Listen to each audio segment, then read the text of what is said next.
Pernah nggak sih lo lihat orang yang kelihatannya kayak selalu adem aja, lagi ribut, dia tenang, lagi dimaki, masih kalem, dunia berantakan, dia malah bisa mikir jernih. Dan lo mikir, orang ini punya superpower apa sih? Kok bisa setenang itu?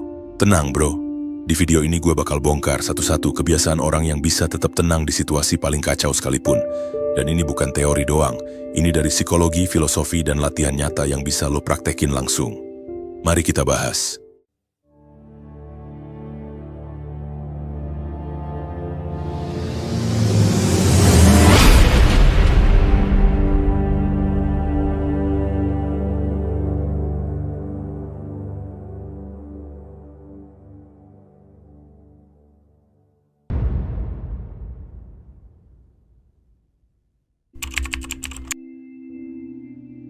Oke, jadi gini.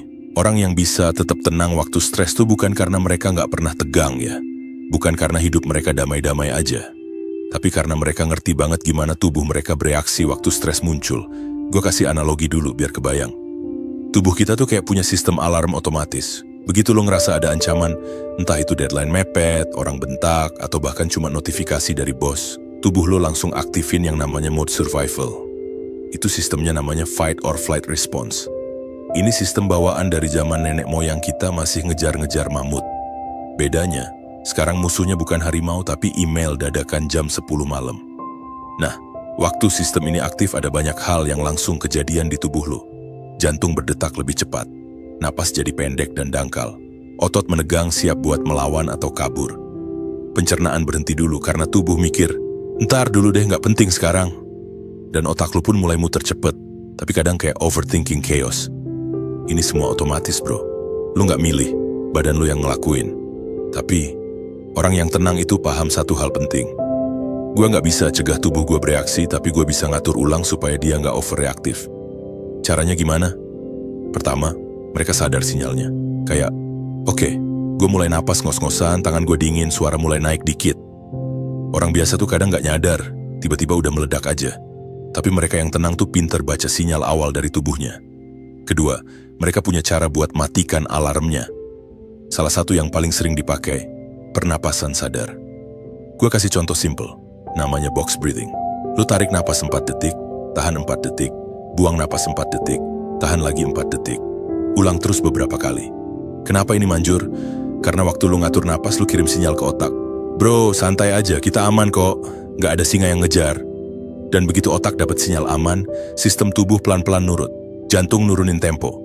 Otot mulai lemas, kepala jadi lebih jernih, lu balik punya kendali. Selain napas, mereka juga suka pakai teknik grounding. Contohnya, lihat 5 benda di sekitar, sentuh 4 tekstur, dengerin 3 suara, hirup 2 aroma, sebut satu hal yang lu syukuri. Ini namanya 5-4-3-2-1 teknik. Tujuannya biar otak lu balik ke sini dan sekarang, bukan nyasar ke masa depan yang belum kejadian. Intinya ya, orang yang tenang itu nggak nunggu dunia adem buat tenang. Mereka justru tenang karena ngerti. Kalau gue bisa ngerti dan ngatur tubuh gue waktu stres, gue nggak akan dikontrol sama rasa panik.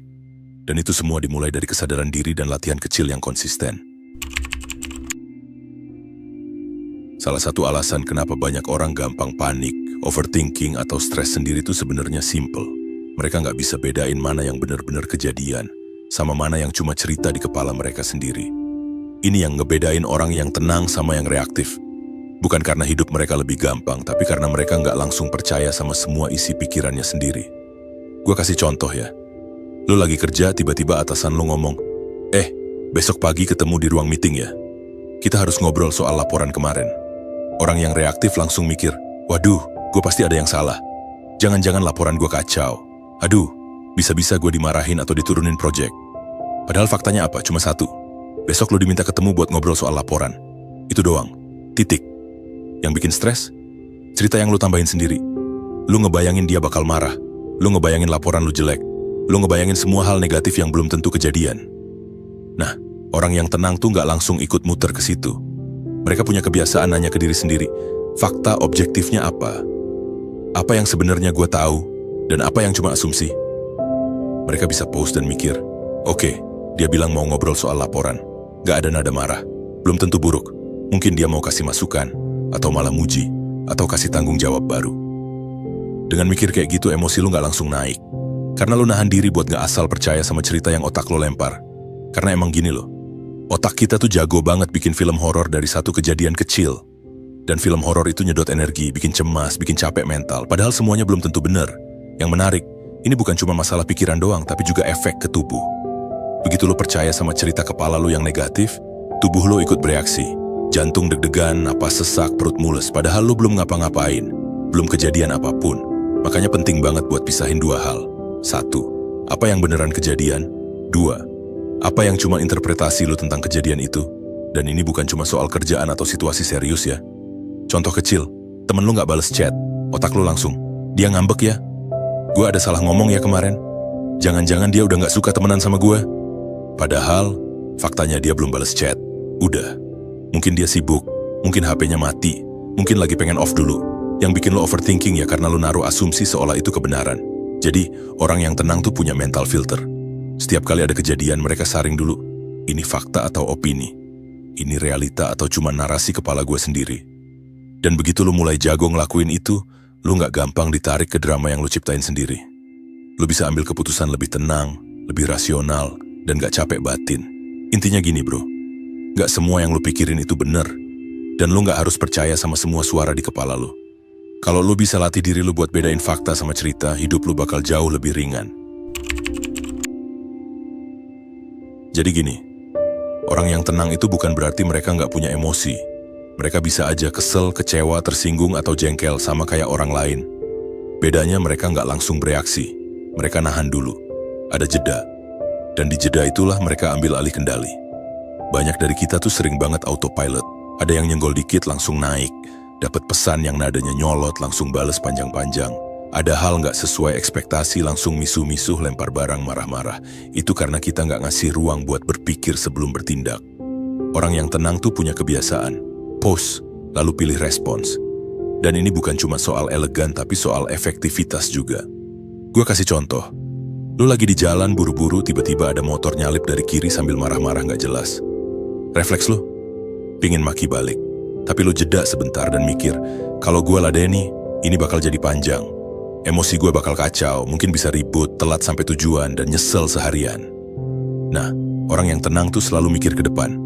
Dia nggak mau satu emosi kecil ngancurin energi satu hari penuh. Ada istilah keren buat ini dalam dunia psikologi, response gap, atau jeda antara stimulus dan reaksi. Disitulah tempatnya kebebasan lo. Semakin panjang jeda itu, semakin besar kendali yang lo punya atas hidup lo. Dan biasanya, sebelum mereka respon, mereka juga ngasih nama dulu ke emosi yang mereka rasain. Bukan cuman, gue marah, tapi lebih detail, gue ngerasa nggak dihargai, gue ngerasa dipojokkan, gue ngerasa takut gagal. Dengan kasih nama yang tepat, emosi lo jadi lebih jinak. Otak lo nggak lagi cuma bereaksi, tapi mulai mikir, oke, ini bisa diatur. Kadang mereka juga latihan buat nanya ke diri sendiri sebelum ambil sikap, apa respons gue ini bakal bikin keadaan lebih baik? Apa gue akan nyesel nanti kalau gue ikutin emosi sekarang? Apa ini sesuai sama versi diri terbaik gue? Dan percayalah, itu butuh latihan. Bukan sekali langsung jago, tapi makin sering lo tahan, makin kuat otot mental lo. Kebiasaan nahan dulu sebelum ngerespons ini juga penting banget dalam komunikasi. Misalnya, pasangan lu ngomong sesuatu yang nyelekit. Kalau lu langsung bales, perang bisa pecah. Tapi kalau lu jeda, tarik napas dan bilang, gue denger lo, tapi gue butuh waktu bentar sebelum jawab. Boom. Damage-nya turun jauh. Komunikasinya lebih sehat. Atau dalam kerjaan, bos lu kritik kerjaan lu di depan orang lain. Refleksnya, pingin bantah, bela diri, atau malah diam tapi sakit hati. Tapi lu tahan dulu, tarik jeda dan mungkin baru bales dengan kalimat, noted pak. Saya akan evaluasi dan perbaiki. Dan lu bisa omongin secara pribadi setelahnya. Hasilnya, jauh lebih elegan. Lu terlihat profesional dan tetap punya martabat. Intinya gini, respons yang bagus itu butuh waktu. Dan waktu itu bisa lu ambil kalau lu sadar dan ngelatih diri buat gak langsung terpancing. Orang yang tenang itu bukan robot yang gak punya emosi. Tapi mereka manusia yang sadar bahwa gak semua emosi harus dijadikan aksi. Kadang, diam sebentar tuh justru cara terbaik buat ngontrol situasi. Bukan berarti lu kalah, tapi lu lagi menangin diri lu sendiri. Orang yang kelihatan tenang, kalem, gak gampang panik itu bukan karena hidup mereka bebas masalah. Justru mereka juga punya banyak hal yang bikin stres, bikin cemas, bikin capek. Tapi bedanya satu, mereka tahu mana yang bisa mereka kontrol dan mana yang enggak. Ini kelihatannya simple ya, tapi efeknya gede banget. Soalnya banyak dari kita tuh capek bukan karena masalahnya berat, tapi karena kita naruh energi ke hal-hal yang sebenarnya nggak bisa kita kendaliin. Contoh nih ya, Kita nggak bisa kontrol cuaca, tapi kita ngedumel sepanjang jalan karena hujan. Kita nggak bisa kontrol omongan orang, tapi kita mikirin semalaman kata-kata mereka. Kita nggak bisa kontrol masa lalu, tapi kita nyalahin diri terus tiap hari. Yang kayak gitu tuh nyedot energi, tapi nggak ngasih solusi. Orang yang fokus ke hal yang bisa mereka kontrol tuh mikirnya gini. Gue nggak bisa ngatur apa yang orang lakuin, tapi gue bisa ngatur gimana cara gue ngerespon. Gue nggak bisa jamin semuanya lancar, tapi gue bisa siapin diri sebaik mungkin. Mereka milih buat naruh perhatian ke hal yang produktif, konkret, dan actionable. Misalnya ya, daripada mikir, gimana kalau besok presentasi gue gagal? Mereka ganti jadi, gue bisa belajar lebih banyak sekarang. Gue bisa latihan ngomong biar lebih pede. Gue bisa siapin plan B kalau ada yang gak sesuai. Gitu terus pola pikirnya. Bukan denial, tapi fokusnya dibalik. Karena gini loh, hal-hal yang gak bisa kita kontrol itu sebenarnya kayak kabut. Semakin lo masukin energi buat ngelawan kabut, semakin lo tersesat. Tapi waktu lo berhenti, lihat ke tanah, cari pijakan, jalan pelan-pelan sambil pegang kompas, itu artinya lo mulai fokus ke hal yang konkret. Hal yang bisa lo kendalikan. Bahkan waktu kondisi benar-benar kaos pun, mereka tetap mikir, di tengah kekacauan ini apa satu hal kecil yang masih bisa gue lakuin? Bisa jadi, tarik napas panjang, nulis prioritas, minum air biar gak dehidrasi, atau cuman ngingetin diri, tenang dulu, jangan buru-buru panik. Simple, tapi powerful. Dan mindset ini juga ngaruh ke emosi lo. Kalau lo terus mikirin hal yang di luar kendali lo, otomatis lo ngerasa powerless kayak korban. Tapi waktu lo fokus ke hal yang bisa lo ubah, pelan-pelan lo ngerasa lebih kuat, lebih tenang, dan lebih siap jalanin apapun. Contoh paling nyata tuh, ngadepin orang lain. Orang nyebelin gak bisa kita ubah. Tapi sikap kita ke mereka, cara kita ngerespon, itu sepenuhnya dalam kendali kita. Bisa jadi kita milih cuekin, atau jawab dengan tenang, atau jaga jarak. Yang penting bukan bikin mereka berubah, tapi bikin kita gak ikut-ikutan rusak moodnya. Dan lucunya, semakin kita fokus ke diri sendiri dan hal yang bisa kita atur, semakin besar juga pengaruh positif kita ke sekitar. Karena orang lain bakal lihat, oh ini orang tenang ya. Gak gampang kebawa emosi, tetap jalan terus walau banyak hal gak ideal. Dampaknya jadi lebih luas. Tapi tetap dimulai dari hal kecil yang bisa dikontrol sendiri. Intinya gini, lu gak bisa ngontrol arah angin, tapi lu bisa ngatur posisi layar. Dan kadang itu udah cukup buat bawa lu sampai tujuan. Orang yang kelihatan stabil, tenang, dewasa, itu bukan karena mereka nggak pernah gagal atau nggak pernah marah, tapi karena mereka punya satu kebiasaan yang nggak semua orang punya. Mereka rutin ngaca ke dalam. Mereka refleksi diri.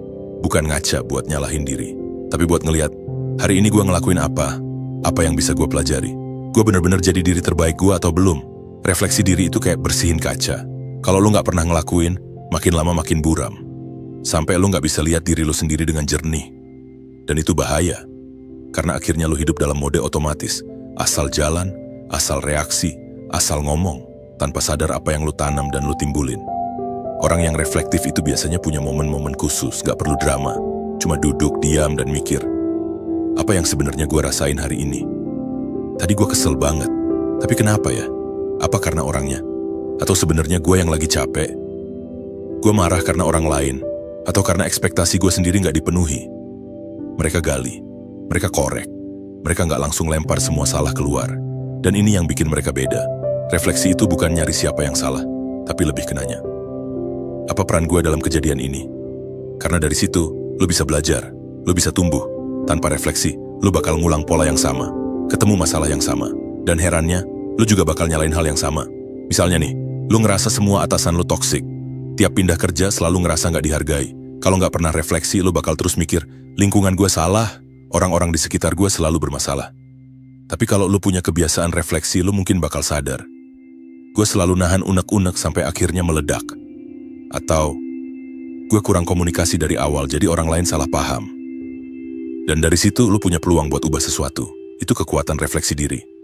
Kadang refleksi juga muncul dari pertanyaan-pertanyaan kecil, kayak, apa momen yang paling bikin gue bersyukur hari ini? Apa satu hal yang gue sesali hari ini? Kalau hari ini bisa gue ulang, bagian mana yang pengen gue lakuin dengan lebih baik? Dan lo nggak harus nulis panjang-panjang. Kadang cukup 5 menit sebelum tidur. Atau pas lagi di motor, bengong di lampu merah. Yang penting, lo kasih waktu buat ngobrol sama diri sendiri. Karena seringnya, jawaban dari kebingungan kita tuh udah ada di dalam. Kita aja yang nggak pernah nyempetin dengerin. Dan ini yang keren. Semakin sering lo refleksi, semakin cepat lo kenal pola diri lo sendiri. Lu bakal mulai nyadar, oke, Tiap gue kurang tidur, gue jadi gampang nyolot. Kalau gue nggak olahraga seminggu, mood gue hancur. Kalau gue terlalu banyak buka sosmed, gue mulai ngerasa nggak cukup dan insecure. Dan begitu lo tahu pola lo bisa ambil langkah sebelum semuanya kacau. Refleksi diri juga bikin lo lebih empati ke orang lain. Karena lo ngerti bahwa semua orang tuh lagi bawa beban masing-masing. Lo nggak gampang ngejudge karena lo juga ngerti gimana rasanya chaos di dalam kepala. Akhirnya, lo nggak cuma jadi lebih tenang, tapi juga lebih bijak dalam ngadepin dunia yang kadang nggak sesuai ekspektasi. Intinya, refleksi diri itu bukan buat cari salah, tapi buat ngasih ruang buat tumbuh, dan lo nggak perlu tunggu hidup berantakan buat mulai. Cukup tanya diri lo pelan-pelan, gue udah jujur belum hari ini? Gue udah ngelangkah sesuai nilai gue belum? Kalau gue ketemu versi diri gue 5 tahun lalu, apa yang dia bakal bilang?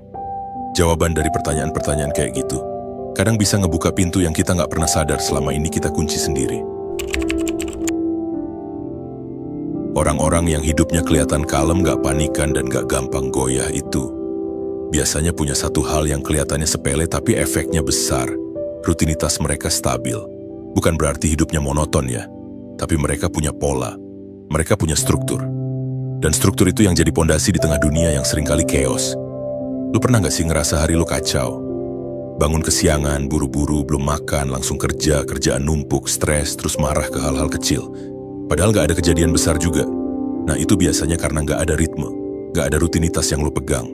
Dan orang-orang yang stabil secara emosi tuh ngerti banget pentingnya punya anchor harian. Hal-hal kecil yang mereka ulang tiap hari. Buat ngebangun rasa aman di dalam diri sendiri. Contohnya, bangun pagi jam segitu-gitu aja. Langsung minum air putih, duduk sebentar, mungkin journaling atau stretching, bukan buat keren-kerenan, tapi buat bikin diri mereka centered. Mereka nggak mulai hari dengan buru-buru, mereka mulai hari dengan kesadaran. Terus mereka juga tahu kapan waktunya kerja fokus, kapan waktunya istirahat. Mereka bikin batas. Karena mereka sadar, kalau nggak dikasih batas, hidup ini bisa narik lo kemana-mana dan akhirnya lo capek, tapi nggak jelas kenapa. Yang menarik, rutinitas mereka juga nggak selalu produktif banget. Kadang ada bagian yang santai. Kayak jalan sore, duduk ngopi sore, baca buku sebelum tidur. Tapi justru itu yang bikin mental mereka stabil.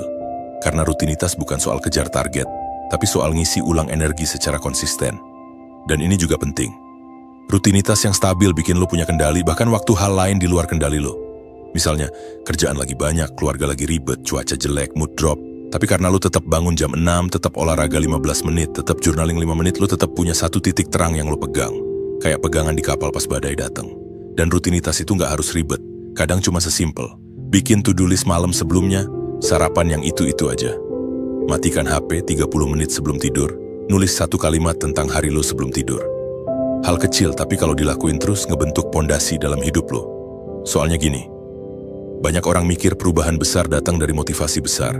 Padahal, perubahan yang bertahan lama datang dari kebiasaan kecil yang lo ulang tiap hari. Dan orang yang tenang itu, mereka ngerti prinsip ini. Mereka nggak nunggu motivasi, mereka andalin sistem, kayak atlet. Mereka nggak selalu semangat latihan, tapi karena mereka udah punya jam latihan yang jelas, mereka tinggal jalanin aja. Itu bukan soal semangat, itu soal disiplin yang dibangun dari rutinitas. Dan yang paling penting, rutinitas yang stabil itu juga ngasih sinyal ke otak lo. Gue peduli sama hidup gue mau punya arah, gue nggak ngikutin arus doang. Itu bikin lo lebih percaya diri, lebih sadar sama keputusan lo. Dan gak gampang goyah waktu hal-hal di luar lo mulai berubah. Jadi intinya gini, kalau lo pengen hidup lo lebih stabil, mulai dari ngebangun rutinitas yang stabil, gak perlu langsung sempurna. Tapi mulai dari hal-hal kecil yang bisa lo ulang dengan konsisten. Karena dalam hidup yang gak bisa diprediksi, rutinitas lo itu bisa jadi jangkar yang nolongin lo tetap waras dan tenang. Orang yang kelihatannya tenang, kuat, tahan banting, bukan karena hidup mereka selalu nyaman. Tapi karena mereka udah biasa hidup bareng rasa nggak nyaman. Bukan berarti mereka suka susah-susahin diri, tapi mereka ngerti satu hal. Rasa nggak nyaman itu bagian dari tumbuh. Lu tahu kan rasa itu? Yang bikin nggak enak di perut pas mau mulai sesuatu yang baru. Yang bikin pengen kabur pas harus ngomong jujur ke orang. Yang bikin lu mikir, aduh kenapa sih harus begini? Nah bedanya, banyak orang ngelihat rasa nggak nyaman itu sebagai tanda buat berhenti. Tapi mereka, orang-orang yang tenang dan dewasa, ngelihat itu sebagai tanda buat lanjut. Mereka ngerti kalau setiap kali lu ngelewatin sesuatu yang bikin lu gak nyaman, lu tuh lagi melatih mental lu buat jadi lebih kuat. Mau itu presentasi pertama lu, ngobrol sama orang baru, belajar hal yang lu gak ngerti sama sekali, atau sekadar duduk sendirian tanpa scroll HP, semua itu latihan. Latihan buat ngelatih otot mental yang gak kelihatan. Karena gini loh, Kalau lu cuma mau ngelakuin hal-hal yang nyaman, hidup lu bakal mentok di situ-situ aja. Zona aman tapi juga zona stuck. Sementara orang yang biasa ngadepin rasa nggak nyaman, mereka malah nyari tantangan. Bukan karena pengen pamer, tapi karena mereka tahu, semakin gue sering ngelewatin hal yang nggak enak, semakin besar kapasitas gue ke depannya. Dan menariknya, semakin sering lu hadapin rasa nggak nyaman, semakin kecil rasa takut lu ke depannya. Kayak misalnya lu takut ditolak. Pertama kali lu ngomong ke orang dan ditolak rasanya mungkin nyelekit. Tapi lama-lama, lu belajar buat nangkep sinyal. Lu belajar buat nerima penolakan tanpa ngancurin harga diri lu. Itu nggak bakal bisa didapat kalau lu selalu main aman. Dan mereka juga paham, nggak nyaman itu bukan musuh, itu sinyal. Sinyal bahwa lu lagi keluar dari zona lama dan masuk ke fase tumbuh. Kayak olahraga, otot lu bakal pegel dulu sebelum makin kuat. Mental juga gitu, kalau nggak pernah sakit, ya nggak bakal terbentuk. Tapi ya emang nggak enak sih, dan itu normal.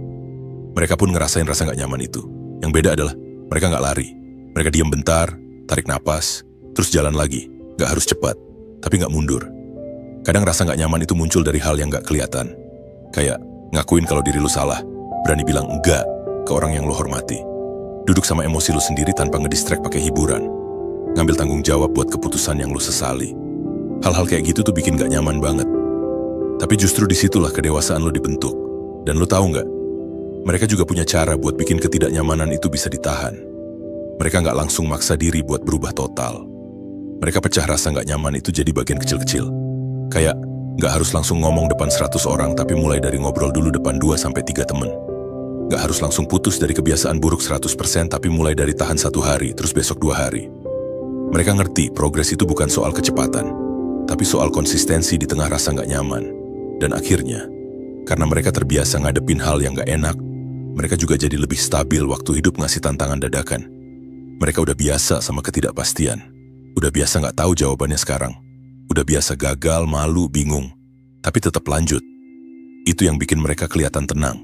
Karena mereka nggak lagi berusaha kabur dari rasa nggak nyaman. Mereka udah jadi temenan sama itu rasa. Intinya, orang-orang kayak gitu tuh sadar. Nyaman itu enak tapi nggak selalu bikin tumbuh.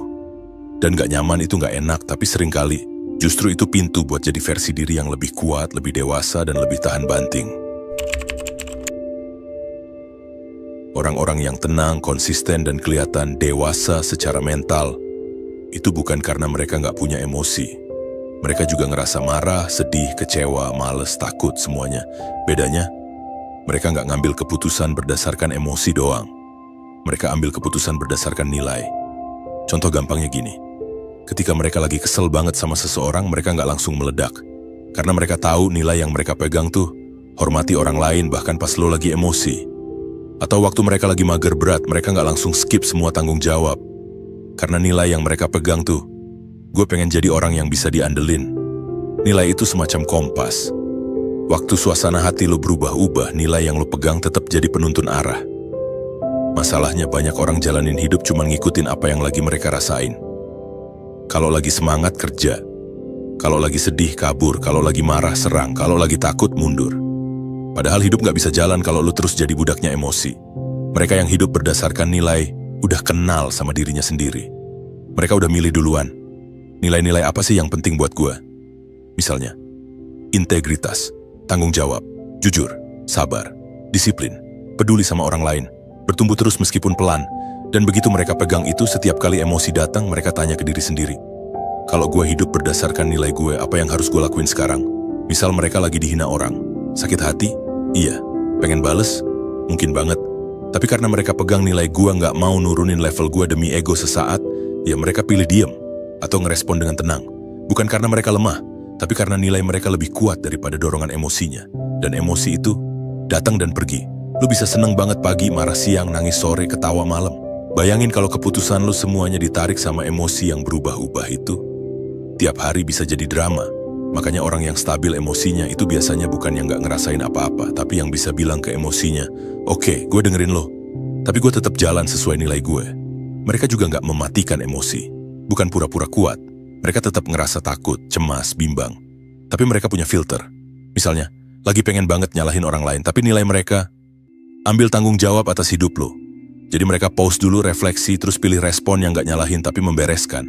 Atau mereka dapat kesempatan yang kelihatannya enak secara instan tapi nggak sesuai prinsip hidup mereka. Mereka tolak karena nilai mereka, gue pengen sukses yang bersih dan benar. Itu yang bikin mereka kuat dari dalam. Karena mereka nggak hidup berdasarkan mood. Mereka hidup berdasarkan makna.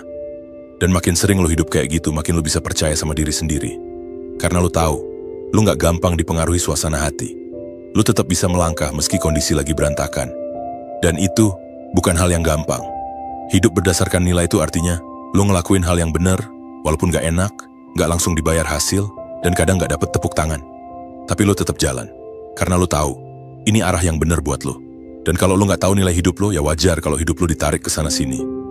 Hari ini ikut opini orang, besok ikut omongan medsos, lusa ikut suasana hati yang naik turun. Akhirnya, bingung sendiri. Makanya orang yang hidupnya stabil tuh bukan karena mereka nggak pernah goyah, tapi karena mereka punya fondasi yang nggak kelihatan.